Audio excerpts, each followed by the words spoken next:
시청자 여러분 안녕하십니까? 9월 26일 JTBC 아침엔을 시작합니다. 먼저 오늘 아침 주요 뉴스입니다. 이재명 대통령이 방미 마지막 일정으로 미국 월가를 방문해 투자 설명회를 열었습니다.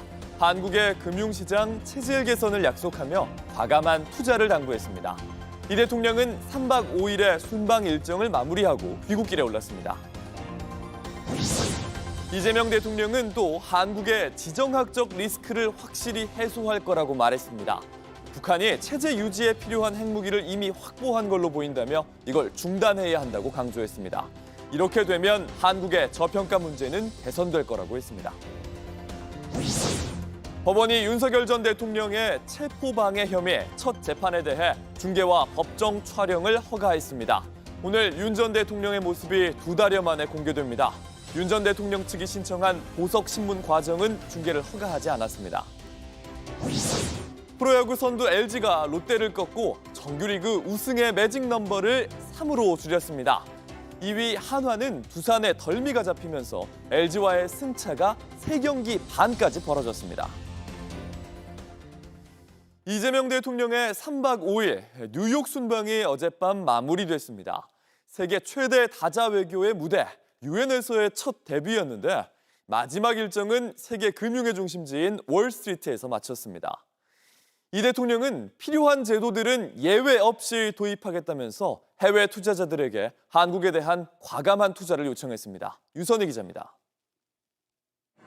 이재명 대통령이 이번 순방에서 마지막으로 방문한 곳은 뉴욕 증권거래소입니다.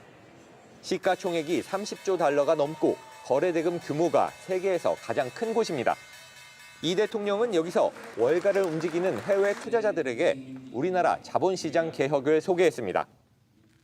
아주 합리적인 기업 의사결정과 경영이 이루어지게 하는데 필요한 제도들은 예외 없이 다 도입할 생각입니다. 마크 나흐만 골드만삭스 사장, 메리 에르도스 JP모건 자산운용 최고 경영자 등 월가의 투자은행, 자산운용사, 사모펀드 등의 최고위급 20여 명이 참석했습니다.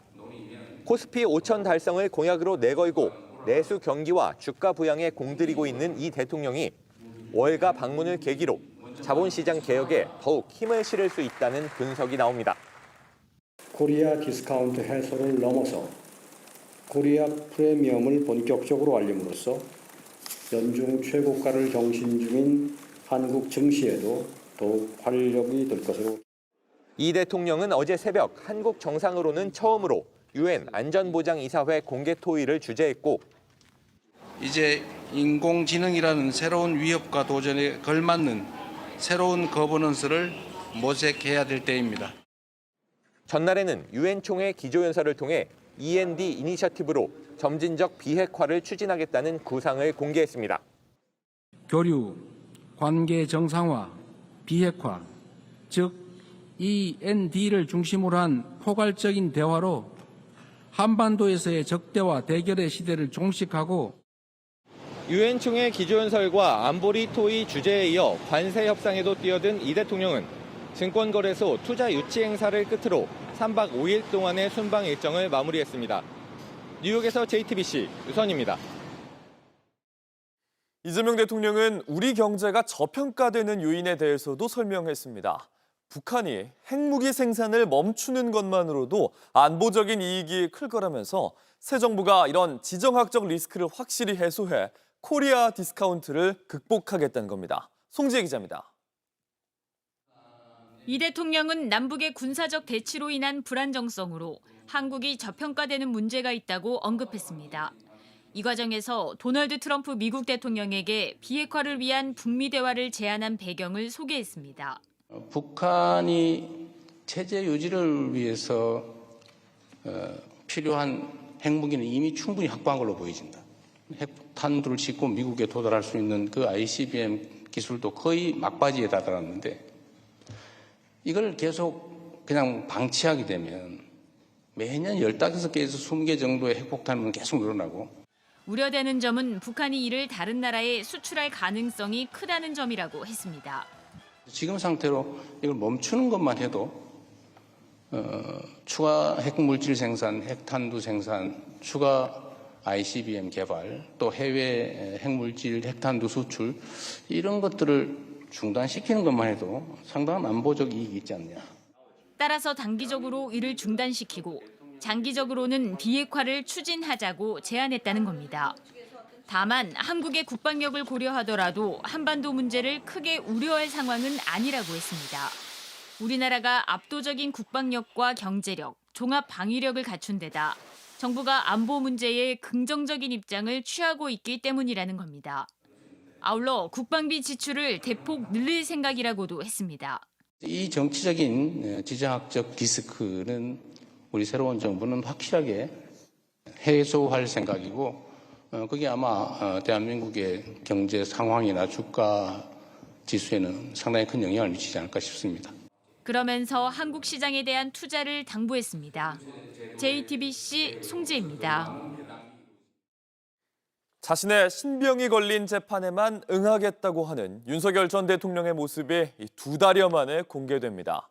특검이 전체 생중계를 요청했는데 법원은 일부만 허용하기로 했습니다. 김태영 기자입니다. 서울중앙지법은 윤석열 전 대통령의 직권남용 혐의 첫 재판에 대한 특검의 중계 신청을 일부 허용한다고 밝혔습니다. 공개 범위는 재판이 시작되는 오전 10시 15분부터 재판 종료까지입니다. 7월 9일 구속 적부심 이후 2달여 만에 윤 전 대통령 모습이 공개되는 겁니다.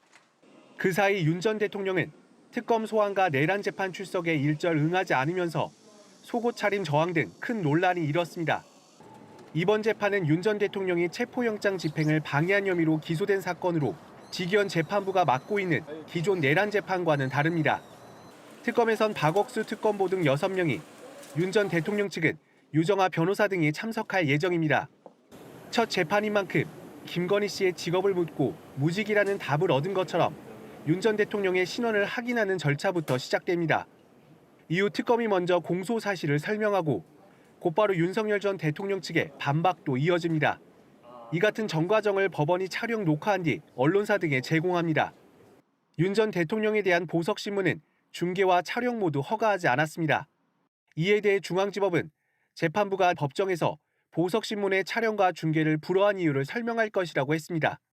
윤 전 대통령의 내란 재판은 11번 연속 불출석했습니다. 7월 구속 적부심과 같이 자신의 구속 여부를 결정하는 보석신문의 모습을 드러냅니다. JTBC 김태영입니다.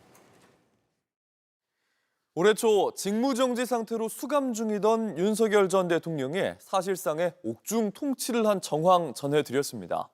당시 검찰이 참모들과 접견한 녹취를 요청하자 서울구치소장이 이게 대통령 기록물에 해당하는지 알아본 걸로 확인됐습니다. 대통령 직무가 정지된 상태였는데 만약 기록물이 됐다면 30년 동안 봉인되는 거였습니다. 박사라 기자입니다. 윤석열 전 대통령이 직무정지 상태로 서울구치소에 수감돼 있던 지난 2월, 서울구치소가 대통령 기록관에 보낸 공문입니다. 김현우 구치소장 명의로 윤 전 대통령의 외부인 접견 녹음 파일이 대통령 기록물에 해당하는지 유권 해석을 해달라고 한 내용입니다. 당시 비상계엄을 수사하던 검찰이 접견 기록 제공을 요청하자 최장 30년간 봉인되는 대통령 기록물인지를 알아본 겁니다. 국민 누가 봐도 대통령 기록물에 해당되지 않음에도 불구하고 문의를 했다는 것 자체가 사실상 증거를 은폐하고 인멸하려고 한 수사 방해 의도까지 있는 게 아니냐. 실제 윤 전 대통령은 자신을 찾아온 대통령실 참모들에게 대통령실이 직접 미국과 소통해야 한다는 등 현안과 관련해 사실상 지시를 한 것으로 드러난 바 있습니다. 구치소의 문의에 대통령 기록관은 해당 기관에서 판단함이 바람직하다며 답변을 회피했습니다. 결국 대통령 기록물 이관이나 지정은 이뤄지지 않았습니다. 이 과정에서 대통령실이나 경호처 지시가 있었는지 꼭 확인해야 될 것으로 보입니다. 구치소 측은 대통령 기록물 지정을 검토하거나 관련해 대통령실의 요청을 받은 적은 없다고 밝혔습니다. 하지만 민주당은 김 전 소장을 국정감사에 불러 이를 확인하겠다는 입장입니다. 김 전 소장은 강희구 전 대통령실 부속실장이 윤 전 대통령 접견 때 휴대전화를 반입할 수 있게 특혜를 줬다는 의혹으로도 현재 경찰 수사를 받고 있습니다. JTBC 박사라입니다. 윤석열 전 대통령의 내란 형사재판을 담당하는 지귀현 부장판사의 술 접대 의혹 사건이 법원 감사위원회에 곧 상정됩니다. 의혹이 제기된 뒤 넉 달이 넘도록 대법원은 조사에 결론을 내지 않고 있는데 제19 감싸기라는 비판이 나오자 외부 의원의 판단을 받아 공정성을 담보하려는 조치로 보입니다. 김혜리 기자입니다. 더불어민주당은 지난 5월 윤석열 전 대통령의 내란 형사재판을 심리 중인 지귀현 서울중앙지법 부장판사의 술 접대 의혹을 제기했습니다. 그 판사가 이렇게 수차례 고급 룸사롱에서 술 접대를 받았다라는 아주 구체적이고 신빙성 있는 제보, 거기다가 사진까지 제보가 들어왔습니다. 이거 어떻게 하겠습니까? 접대 의혹이 사실이라면 최소 청탁금지법 위반이라며 직무배제와 감찰을 요구했습니다. 논란이 불거지자 대법원 윤리감사관실은 조사에 착수했습니다. 의혹이 제기된 장소를 방문해 현장 조사도 진행했습니다. 이후 지부장 판사는 윤 전 대통령 재판에서 접대가 없었다고 공개적으로 의혹을 부인했습니다. 또 후배들과 친목 모임을 했을 뿐이며 사진이 촬영된 날짜도 민주당이 주장하는 날과 다르다며 해명하는 소명서를 대법원에 제출했습니다. 하지만 조사 결과가 넉 달 넘게 발표되지 않으면서 일각에선 법원이 결과를 신속하게 공개할 필요가 있다는 지적이 나왔습니다. 이에 대법원은 이번 사건을 감사위원회 안건으로 올려 조사를 종결하기 전 외부 심의를 받기로 했습니다. 법원 감사위원회는 판사 비위 의혹 등 주요 사건에 대한 법원 내부 감사 업무의 공정성과 투명성 등을 심의하기 위해 지난 2015년부터 운영되고 있는 기구입니다. 감사위원회는 조사 결과 발표 방식이나 처리 방향에 대해 다양한 의견을 법원 행정처장 등에게 권고할 수 있습니다. 이번 심의 결과에 따라 이번 의혹에 대한 조사 결론과 공개 여부가 최종 결정될 거로 예상됩니다. JTBC 김혜리입니다. 온라인에서 화제가 된 뉴스, 화제가 될 뉴스를 골라 전해드립니다. 아침엔 소셜픽입니다. 개그맨, 이 말을 만든 전유성 씨가 76의 나이로 세상을 떠났습니다. 많은 후배들에게 사랑받던 개그계의 큰 별이었습니다. 한국방송코미디언협회는 어젯밤 딸이 지켜보는 가운데 전유성 씨가 세상을 떠났다고 알렸습니다. 최근 폐기흉이 악화되면서 입원 치료를 받던 중이었습니다. 장례는 희극인장으로 치러지며 빈소는 서울 아산병원에 마련될 예정입니다. 전 씨는 공개 코미디를 개척하고 개그맨이라는 말을 직접 만든 인물로 컴퓨터 전 일주일만 하면 전유성만큼 한다 등 톡톡 튀는 아이디어로 낸 책들도 화제를 모았습니다. 특히 후배들에게 아버지 같은 존재로 존경받아왔다는 사실도 잘 알려졌습니다. 내가 후배들 이름을 다 몰라. 아, 워낙 많으니까요. 그래. 그럴 수 있죠.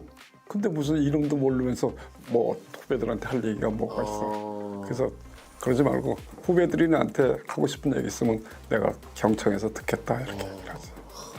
후배들을 이끌고 매번 새롭게 도전하며 웃음의 발자국을 남긴 50여 년. 후배 코미디언인 김대범은 성함처럼 하늘에서 유성으로 계속 빛나며 여행하시길 바란다는 말로 감사를 전했습니다. 미국 캘리포니아에서 대낮에 강도 사건이 벌어졌습니다. 20명이 넘는 복면 강도가 보석 가게를 습격했습니다. 현지 시간 22일 미국 캘리포니아주 산라몬의 한 쇼핑센터 내의 보석상인데 검은 복면을 쓴 20여 명이 총을 겨누고 들이닥칩니다. CCTV에 기록된 시간 오후 1시 54분 한낮입니다.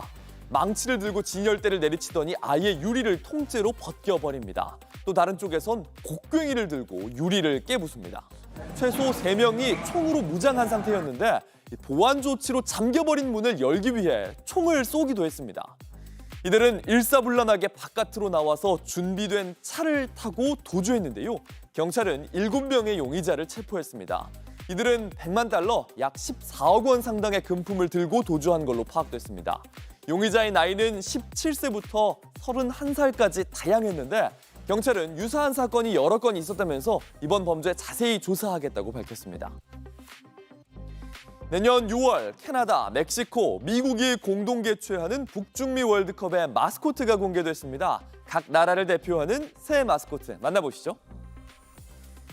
국제축구연맹 FIFA가 공개한 새 마스코트 무스 메이플, 제규어인 자유, 독수리인 클러치입니다.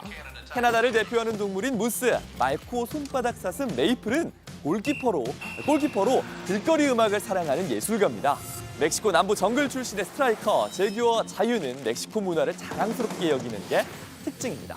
독수리 클러치는 어딜 가든 사람들을 하나로 끌어모으는 미국을 상징하는 미드필더입니다. 지아니 인판티노 회장은 이 마스코트들이 비디오 게임에도 등장할 거다 이렇게 예고했는데요. 2002년 월드컵에 이어 두 번째 공동 개최 월드컵, 외계인이었던 이 한일 월드컵의 마스코트랑 비교하면 각 나라의 색채가 뚜렷한 게 특징입니다. 우리 대표팀도 11회 연속으로 내년 월드컵 본선 진출을 확정했는데요. 홍명보 감독 목표를 묻는 말에 한 번도 가보지 않은 곳을 지향하겠다고 했습니다. 2026 북중미 월드컵 내년 6월 멕시코에서 개막합니다.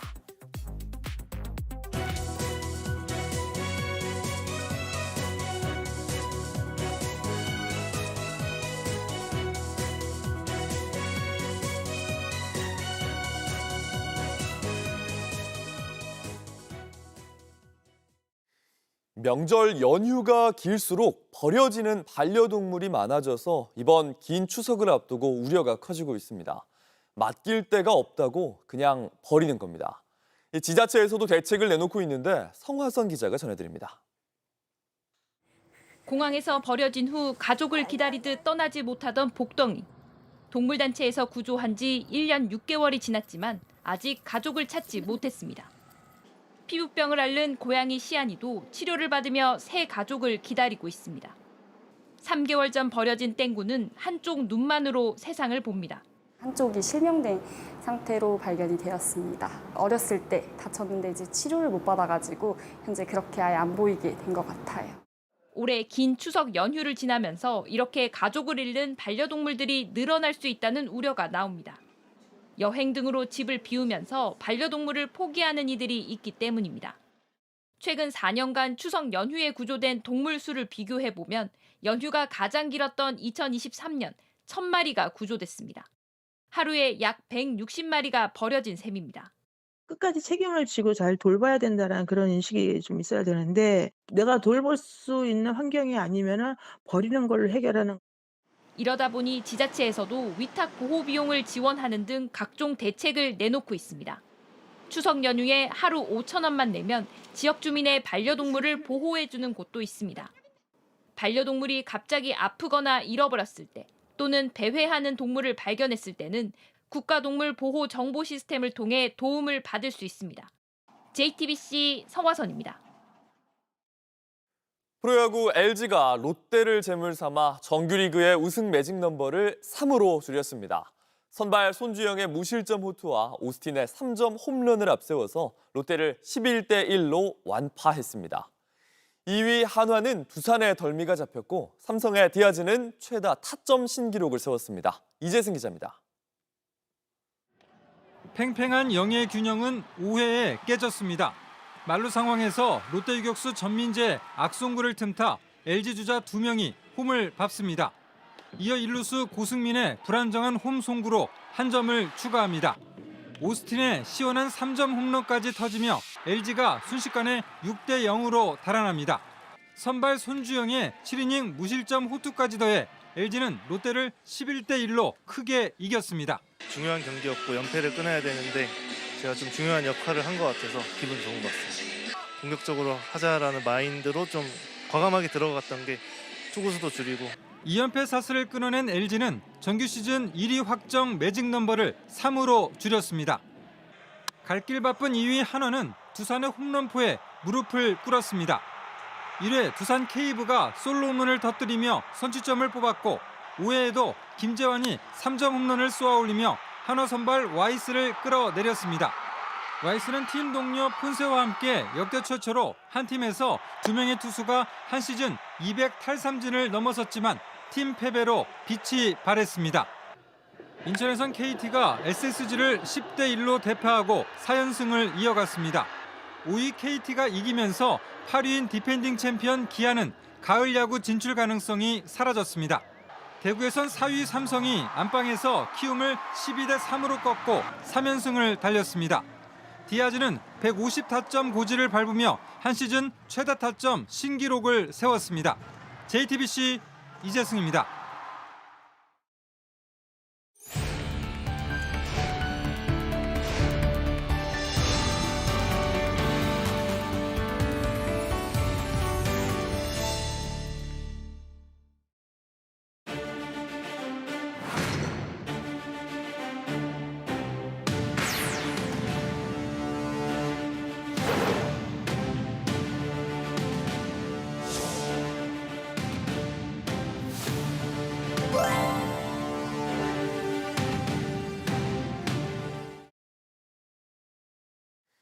서울과 영호남을 잇는 천안 삼거리, 이 말처럼 역사적으로도 천안은 교통의 중심지였습니다.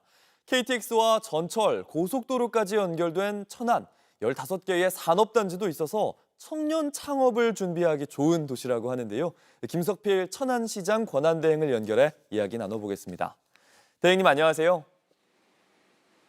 네, 안녕하십니까. 네, 권한대행을 맡으시기 전부터 시정을 꾸려오셨는데 천안시가 젊은 인구가 많이 느는 도시, 살고 싶은 도시에 이렇게 알려지고 있는데 어떤 이유 때문일까요? 네. 예, 천안시는 올해 5월 14일에 시 승격 60년 만에 인구 70만을 공식적으로 돌파를 했습니다. 사통 발달의 교통망, 튼튼한 산업 기반, 역동적 인구 구조가 그 이유라고 생각을 합니다. 특히 교통 분야에서는 KTX, SRT, 전철, 고속도로가 전국으로 뻗어 있고요. 또 수도권의 출퇴근도 사실 37분 정도 서울역까지 천안에서 가능하기 때문에 매우 좋은 여건이라고 생각을 합니다. 경제 분야에서도 12개 산업단지가 운영돼 있고 앞으로도 13개의 신규 산단이 조성 계획이 있습니다.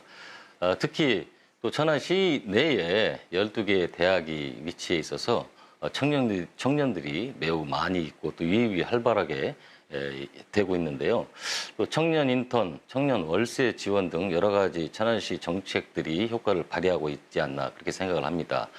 또한 그 청년들이 관내 여러 가지 실무 경험을 통해서 천안에 정착할 수 있도록 저희들이 최선을 다하고 있습니다. 그래서 이런 부분들이 우수한 교통, 또 산업, 대학 기반 이런 것으로 시민이 살고 싶은 인구 성장 모델로 이렇게 성장하고 있지 않나 그렇게 생각하고 있습니다.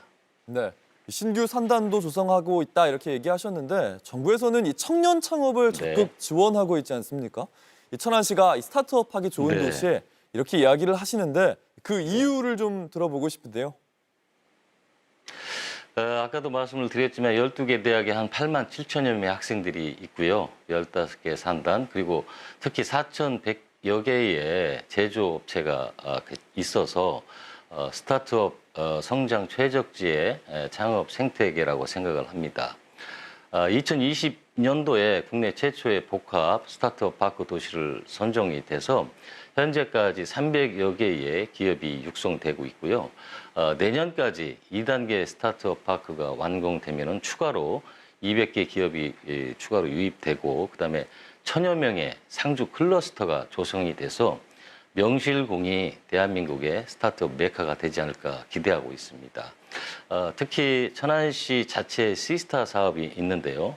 이것은 특례 보증, 펀드 조성 등 맞춤형 지원으로 지역 기반의 투자 활성화를 유도하고 있습니다. 5년 동안 앞으로 500개의 기업이 발굴되는데 이것은 현재까지 4년 차인데요. 320여 개의 기업이 발굴됐고 10년 내에는 2개의 유니콘 기업을 만드는 게 저희 천안시의 목표입니다. 네, 천안이 국내 최초 스타트업 파크 도시라는 거는 저도 새로 알아가는 것 같습니다.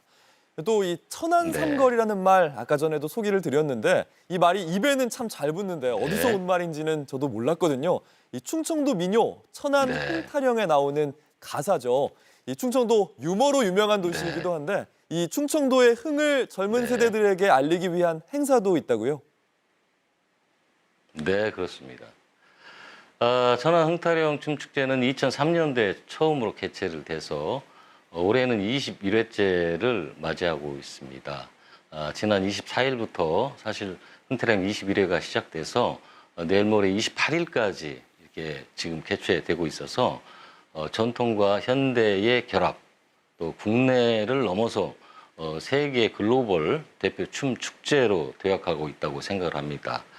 올해에도 61개국 4천여 명이 참여를 해서 여러 가지 세계 춤꾼들의 흥미롭고 화려한 볼거리가 제공되고 있습니다. 국제 춤 대회라든지 또 축제 하이라이트는 오늘 개최되는데요. 거리 댄스 퍼레이드 등이 개최돼서 많은 관심과 볼거리가 있다고 생각을 합니다.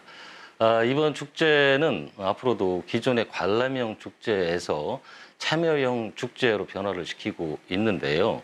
K-팝 댄스 배우기 또 젊은층 참여 유도, 또 레트로 파티, EDM 페스티벌 이런 부분들을 해서 많은 분들이 다양하게 참여를 유도하고 있고요. 또 한편으로는 불꽃놀이 대신에 드론 수요라든지 또 다회용기 사용 확대를 통해서 탄소 중립을 실천하고 친환경 축제로 우리가 만들어 가도록 노력을 하고 있습니다. 네, 다 유명한데 역시 천안하면 호두과자 빼놓을 수가 없잖아요. 천안에도 빵 축제가 네. 있다는데 천안이 다른 빵도 맛이 있습니까? 네. 유명합니까? 예, 그렇죠.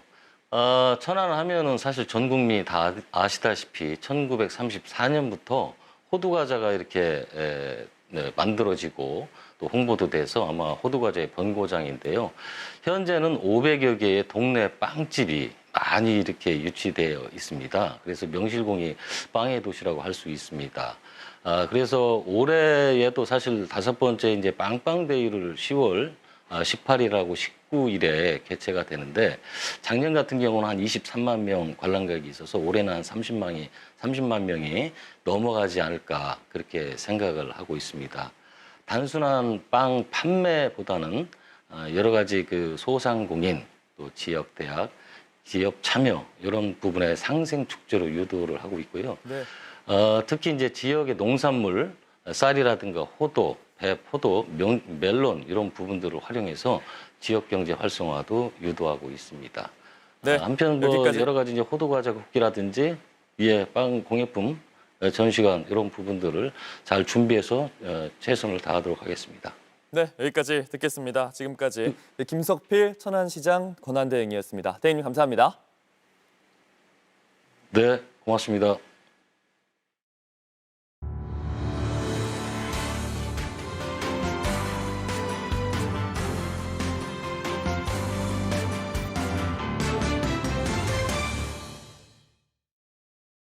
날씨입니다. 중부 내륙과 인천, 경북 중북부 내륙을 중심으로 아침 출근길에 가시거리 200m 미만의 짙은 안개가 끼겠습니다. 전국이 대체로 흐린 가운데 남부지방과 제주에는 곳에 따라 비가 오겠습니다. 낮 최고 기온은 서울이 28도, 제주 33도까지 오르면서 다소 무덥겠습니다. JTBC 아침 N을 마칩니다. 다음 주도 7시 반에 아침을 열겠습니다. 시청해주셔서 감사합니다.